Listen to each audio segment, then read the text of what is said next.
बिस्मिल्लाहिर्रहमानिर्रहीम। तमाम देखने वाले स्टूडेंट्स को प्रोफेसर इकबाल हैदर भट्टी का सलाम।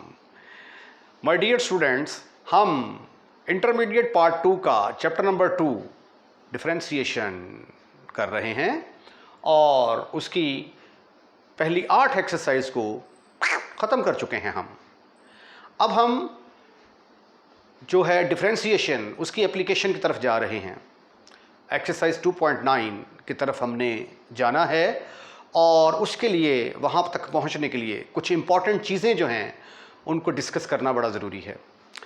आज जो है ये मैं आपके साथ जो टॉपिक डिस्कस करना चाहता हूँ वो है ज्योमेट्रिकल इंटरप्रिटेशन ऑफ डेरिवेटिव। अब उसके अंदर दो चीज़ों का जिक्र आएगा, एक सीकेंट लाइन क्या होती है और एक टेंजेंट लाइन क्या होती है। तो ये सीकेंट लाइन और टेंजेंट लाइन क्या होती हैं ये बेशक आप डेफिनेशंस याद ना करें, लेकिन इसके बारे में आपको पता होना चाहिए कि ये होती क्या हैं। तो my sweety and cutie boys, आइए आज के लेक्चर का आगाज़ करते हैं और डिफ़ाइन करते हैं कि सीकेंट लाइन क्या है और टेंजेंट लाइन क्या है। In geometry a secant of a curve is a line. यानी सीकेंट से मुराद क्या है? Secant of a curve. किसी कर्व का सीकेंट जो होता है वो एक लाइन का नाम है और वो लाइन क्या करती है? That line is a line that intersect the curve. और वो जो लाइन है वो क्या करती है? कर्व को कट करती है at a minimum of 2 distinct points. कम से कम 2 पॉइंट्स के ऊपर वो उसको कट करती है। मसलन ये देखें, मेरे पास ये एक कर्व है y is equal to F of X. ये कर्व है। अब ये लाइन देखें 2 पॉइंट्स के ऊपर कट कर रही है। एक पॉइंट का नाम मैंने p रख दिया, एक का नाम q रख दिया। तो ये पी क्यू लाइन जो है इसको मैं क्या कहूँगा? Secant line. अब ये जो लाइन है सीकेंट लाइन, ये एक से ज़्यादा पॉइंट्स पर भी कट कर सकती है। मसलन ये देखें, अगर हमारी फिगर कुछ इस तरह की हो, ये कोई कर्व है मेरे पास,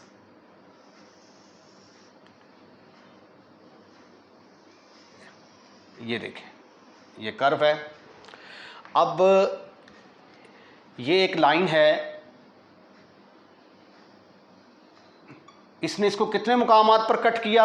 एक मुकाम ये वाला, दूसरा कर्व को इस मुकाम पर कट कर रही है और तीसरी जगह ये वाली है। तो सीकेंट की जो डेफिनेशन ये है कि वो कम से कम 2 पॉइंट से 2 पॉइंट्स के ऊपर कर्व को ज़रूर कट करे। 2 से ज़्यादा पॉइंट्स के ऊपर भी कट कर सकती है। अगर आप इक्वी एंगुलर स्पाइरल की फिगर ड्रॉ करें ऐसे करके ऐसे करके ऐसे करके जो होती है, ठीक है, तो इसके ऊपर जब आप सीकेंट लेंगे तो ये सीकेंट लाइन जो है ये 3 से भी ज़्यादा पॉइंट्स के ऊपर इंटरसेक्ट करेगी। तो अकॉर्डिंग टू द डेफिनेशन, दोबारा पढ़ें इसको, in a geometry a secant of a curve is a line. Secant of a curve क्या है? एक लाइन है that intersect the curve at a minimum of 2 distinct point, जो 2 मुख्तलिफ मुकामात पर उसको कट करती है। अब ये जो सीकेंट का लफ्ज़ क्यों इस्तेमाल किया गया है? ये सीकेंट वो वाला नहीं है जो हम sine, cosine, tangent, cotangent secant में लेते हैं। The word secant comes from the Latin word, लातीनी ज़बान का ये लफ्ज़ है जिसका मतलब होता है सीकेयर। सीकेयर का मतलब होता है कट करना, मीनिंग टू कट। यानी ऐसी लाइन जो कर्व को कट करती है उसको हम क्या कहते हैं? Secant line. In case of a circle, अगर हमारे पास सर्कल आ जाता है, लेट अस सपोज दैट कि ये मेरे पास एक सर्कल है, तो इसकी जो सीकेंट होगी वो इसको सिर्फ और सिर्फ मैक्सिमम 2 पॉइंट्स के ऊपर इसको कट कर सकती है। तो ये था आइडिया कि सीकेंट या खाली सीकेंट लाइन क्या होती है। ये सीकेंट लाइन को आप सीकेंट ऑफ ए कर्व भी कह सकते हैं, सीकेंट ऑफ ए कर्व या secant of A line. Line हम इसलिए कहते हैं क्योंकि ये स्ट्रेट लाइन बन जाती है। अब हम देखते हैं कि टेंजेंट लाइन और सिंपली टेंजेंट ये क्या चीज़ है। In geometry the tangent line are simply tangent to the plane curve. अब प्लेन कर्व क्या होती है, ये जो डिफरेंट किस्म की कर्व होती हैं, सर्कल हो गया, पैराबोला, हाइपरबोला, इन सब को हम कर्व कहते हैं। तो ऐसी कर्व्स जो प्लेन के अंदर बनती हैं उसको हम कहते हैं plane curve. Plane curve, what is plane curve? A curve in a plane, a curve in a plane is called plane curve। ये पूरा एक टॉपिक है जो कि आप बड़ी क्लासेस में जाके आप पढ़ेंगे।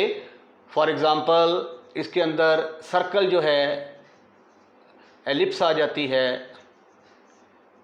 पैराबोला, ये डिफरेंट कर्व्स के नाम है, हाइपरबोला, ये सारी प्लेन्स के अंदर बनती हैं, तो इसलिए हम इनको क्या कहते हैं? Plane curve. अब देखें, in geometry the tangent line are simply tangent to the plane curve at a given point is a straight line.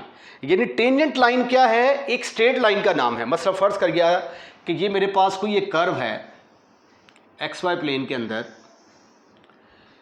ये कर्व है, इस कर्व का नाम है y is equal to F of X. तो यहां पे मैंने कोई एक पॉइंट ले लिया, ठीक है, इस पॉइंट के कोई ना कोई कोऑर्डिनेट होंगे, x1 y1 या xy कुछ भी, ठीक है।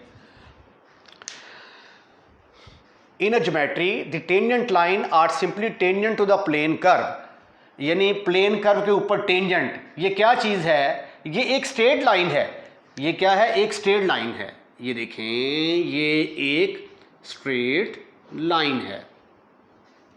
Is a straight line that touches the curve at that point, जो कि कर्व को उस पॉइंट के ऊपर टच कर रही है। अब ये कट नहीं कर रही है। अब ये देखें, अगर आपके पास ये कर्व है ना, ऐसे करके ऐसे, तो ये लाइन इसको कट कर रही है। कट करने में और टच करने में बड़ा फर्क है। तो ये लाइन जो है बस इसको जस्ट छू के गुजर रही है, ऐसे टच करते हुए बस छू के इसके पास से गुजर जाती है। तो इसको हम क्या कहते हैं? Tangent line. अब लेबनाइज जो है वो इसको डिफाइन डिफरेंट तरीके से करता है। वो कहता है कि टेंजेंट लाइन असल में ऐसी लाइन है दो पॉइंट्स के दरमियान। ये देखें, Leibniz defined it as the line through a pair, यानी दो पॉइंट हैं और वो एक दूसरे के बिल्कुल करीब तरीन आ जाते हैं, इतना करीब कि उनका दरमियानी डिस्टेंस ज़ीरो के बराबर आ जाता है। तो उस पॉइंट से जो पास करती हुई लाइन है, उस लाइन को हम क्या कहते हैं कि ये टेंजेंट लाइन है। यानी ये जो सीकेंट लाइन है ना यहाँ पे, अब ये पॉइंट क्यू जो है, ये यहाँ पे आएगा तो लाइन छोटी हो जाएगी, यहाँ पे आएगा तो लाइन छोटी हो जाएगी। तो ये पॉइंट जब चलता बिल्कुल इसके करीब आ जाएगा, तो उस वक्त जो लाइन यहाँ पे बनेगी, उस लाइन को हम क्या कहते हैं कि वो टेंजेंट लाइन है। यानी वो कहने का मकसद है कि वो कहता है कि ये भी एक्चुअली दो पॉइंटों में से पास करती है, लेकिन एट इन्फिनिटी, यानी जब इन्फिनिटी पे जाके जब उनका डिस्टेंस जो है आपस में कम होता तकरीबन ज़ीरो के बराबर आ जाता है। ज्योमेट्रिकल इंटरप्रिटेशन ऑफ डेरिवेटिव, यानी अगर आपसे ये क्वेश्चन किया जाए कि जो डेरिवेटिव है, फर्स्ट डेरिवेटिव, ये ज्योमेट्रिकली किस चीज़ को रिप्रेजेंट करता है, तो उस चीज़ का आंसर आज के इस लेक्चर में हम डिस्कस करने वाले हैं। तो मैं फ़र्ज़ कर लेता हूँ कि मेरे पास ये एक कर्व है। Let suppose we have a curve, we have a curve y is equal to f of x. Its graph is shown in the figure. Its graph is shown in the figure.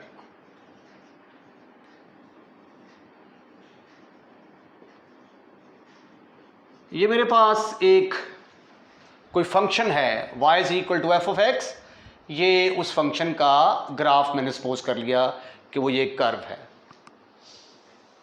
उसके बाद फिर मैंने क्या किया, मैं इसके ऊपर 2 point लेता हूं। Take 2 points P and Q on the curve whose coordinates are, इनके कोऑर्डिनेट्स क्या होंगे, आइए अब इस चीज को हम डिस्कस करते हैं।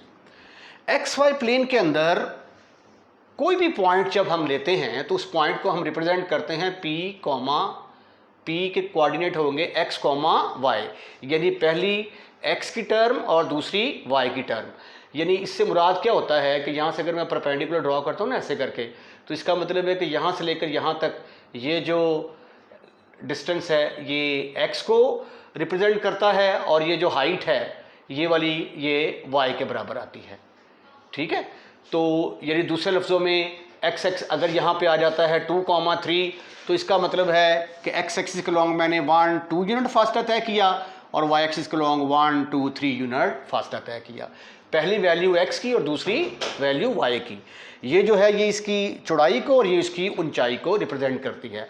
अब y किसके बराबर होता है, y को तो हम f ऑफ x भी कहते हैं, y is equal to F of X.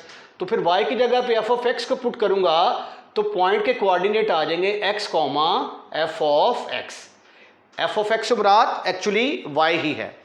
तो फिर कोऑर्डिनेट्स क्या होंगे p और q के, p के आगे मैंने फ़र्ज़ कर लिया कोऑर्डिनेट हैं ये x और साथ क्या आ गया f ऑफ x। उसके बाद थोड़े फासले पर मैंने एक पॉइंट q लिया। ठीक है, अब ये ज़ाहिर है कि px को इससे मुराद क्या है, यहाँ से लेकर यहाँ तक ये वाला डिस्टेंस जो है ये x होगा और ये वाला f ऑफ x होगा। तो इसी तरह जब यहाँ से मैं परपेंडिकुलर ड्रॉ करता हूँ तो ये यहाँ से लेकर यहाँ तक x यानी x से बड़ी वैल्यू आ जाएगी। तो उसके कोऑर्डिनेट में फ़र्ज़ कर लेता हूँ कि x में थोड़ा सा इजाफा हो गया, x प्लस डेल्टा x। ठीक है, तो फिर y की वैल्यू में भी इजाफा होगा, y की वैल्यू में जो इजाफा आता है उसको मैं x प्लस डेल्टा x के साथ डिनोट कर देता हूँ। अब ये जो P और Q को मैं जब जोड़ूंगा ऐसे करके P और Q को, तो ये P और Q जो है ये सेकेंड लाइन बन जाएगी। PQ is a secant line. और सीकेंट लाइन क्या है ये अभी अभी हमने थोड़ी देर पहले डिस्कस किया है।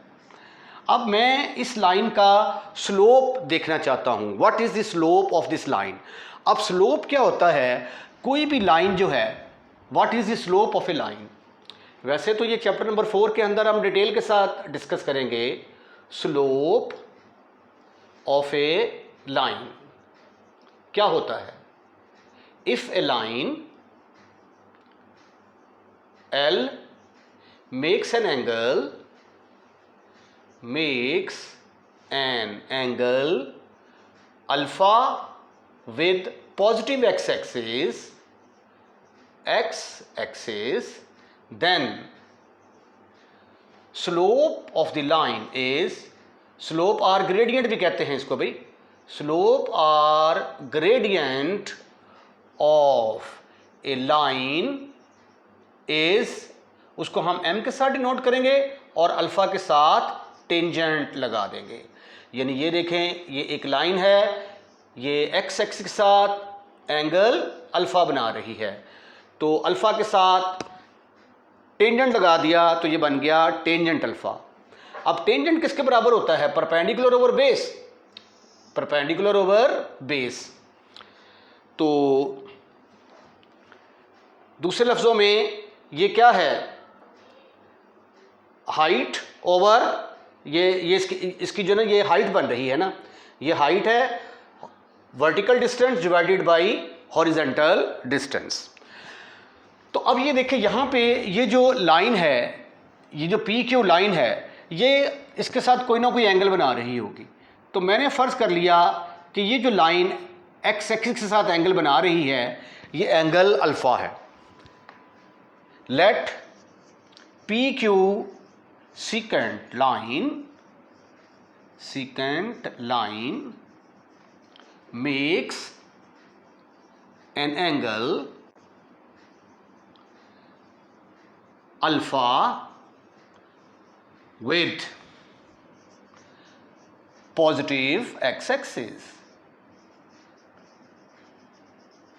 तो फिर इसका स्लोप किसके बराबर आएगा? m इज इक्वल टू जो टेंजेंट अल्फा के बराबर होगा। इसका फार्मूला जो मैं लिखने लगा हूं ये आप चौथे चैप्टर के अंदर पढ़ेंगे। y2 minus y1 over x2 minus x1 के बराबर होगा। अब यहाँ पे हमारे पास दो पॉइंट्स हैं। एक पॉइंट है इसके कोऑर्डिनेट हैं, इसके कोऑर्डिनेट्स हैं हमारे पास x f ऑफ x, और दूसरा पॉइंट है हमारे पास x plus delta x f of x plus delta x. तो आप कह सकते हैं कि ये वाला जो पॉइंट है ये x1 y1 का रोल अदा कर रहा है और ये वाला x2 y2 का रोल अदा कर रहा है। और अब मैं क्या चाहता हूँ, मैं इसका स्लोप निकालना चाहता हूँ। तो स्लोप निकालने के लिए ये वाला फार्मूला जो है ये मैं यूज करने जा रहा हूं। m is equal to tangent alpha, tangent alpha is equal to y2 minus y1। अब ये देखिए y2 की कीमत क्या है? f of x plus delta x minus y2 minus y1। y1 की कीमत क्या है? f of x over x2 की वैल्यू क्या है? x प्लस डेल्टा एक्स, और x1 की वैल्यू क्या है? Minus x। रिमेंबर ये x1 की वैल्यू और ये y1 की वैल्यू को रिप्रेजेंट कर रही है। इसको आप x2 y2 कह दें, ठीक है? ये x2 ये x1, ये y2 ये y1, राइट राइट। ये इसके साथ कैंसिल होने के बाद आ गया f of x plus delta x minus f of x over delta x। अब जब आप इसकी लिमिट लेंगे, taking limit delta x approaches to 0, जब आप ये कहते हैं डेल्टा x अप्रोचेस टू 0 तो इसका मतलब ये हुआ कि ये पॉइंट Q जो है ये कम होते होते पॉइंट P के पास आ जाएगा। क्योंकि ये देखिए अगर यहाँ से मैं सीधा परपेंडिकुलर ड्रॉ करता हूँ ना ऐसे करके, ये देखें तो यहाँ से लेकर यहाँ तक ये x है और ये यहाँ से लेकर यहाँ तक बनेगा x प्लस डेल्टा एक्स। अब डेल्टा x कम करने का मतलब ये है डेल्टा x का, अब ये टोटल ये वाली लेंथ किसके बराबर होगी? डेल्टा x के बराबर। ये देखें ज़रा, क्योंकि टोटल यहाँ से लेकर यहाँ तक ये क्या है? x प्लस डेल्टा एक्स, और ये x, और ये पीछे कितनी रह गई? Delta x। अब जैसे ही डेल्टा x को मैं ख़त्म करूँगा तो ये डेल्टा x 0 का मतलब है कि ये पॉइंट चलता चलता इस मुकाम पर पहुँच जाएगा, ठीक है? यानी दूसरे लफ्ज़ों में जब मैं ये कहता हूँ कि डेल्टा x अप्रोचेस टू 0 तो इसका मतलब है कि P किसको अप्रोच करेगा? Q को अप्रोच करेगा। अब जब P Q को अप्रोच करेगा तो ये बिल्कुल इसके करीब आ जाएगा। तो जब यहाँ पे करीब आ जाएगा तो ये लाइन फिर टेंजेंट लाइन बन जाएगी ऐसे करके। ये देखें, ओहो ओहो, ये देखें। अब ये टेंजेंट लाइन जो है ये भी तो कोई ना कोई एक्स एक्सिस के साथ एंगल बना रही होगी। फर्ज कर लिया कि ये वो एंगल बना रही है, एंगल थीटा, ठीक है? तो जब ये डेल्टा एक्स अप्रोचेस टू 0 होगा और क्यू अप्रोचेस टू पी के बराबर आ जाएगा तो ये अल्फा किसके बराबर आ जाएगा? फिर थीटा के बराबर आ जाएगा। और एम किसके बराबर आ गया? ये बन जाएगा tangent theta is equal to limit delta x approaches to 0 f of x plus delta x minus f of x over delta x. और by definition of the vector, definition of the differentiation, ये किसके बराबर होता है? ये तो बराबर होता है dy बाई डी एक्स के, dy बाई डी एक्स। तो dy बाई डी एक्स, और इसको आप ऐसे भी तो लिख सकते हैं f डैश ऑफ x। तो इसका मतलब ये हुआ कि जो डेरिवेटिव है ये एक्चुअली किसको रिप्रेजेंट कर रहा है? स्लोप। किसका स्लोप? टेंजेंट लाइन का स्लोप। तो आज के बाद अगर आपसे कोई पूछे कि डेरिवेटिव जो है वो ज्योमेट्री के अंदर फर्स्ट डेरिवेटिव का मतलब क्या है, तो आप उसको क्या कहा करेंगे कि ये slope of the tangent line के बराबर है। This is called as geometrical interpretation of first derivative. इसके साथ ही आज का लेक्चर हम यहीं पे वाइंड अप करते हैं। अगर आपको हमारी वीडियो पसंद आई है तो इसको लाइक ज़रूर कीजिएगा, और अगर लाइक करते हैं तो अपने दोस्तों में शेयर भी ज़रूर कीजिएगा। अगर आपने हमारा चैनल अभी तक सब्सक्राइब नहीं किया तो चैनल सब्सक्राइब करना मत भूलिएगा। अपना ख्याल रखिएगा। अल्लाह हाफिज़।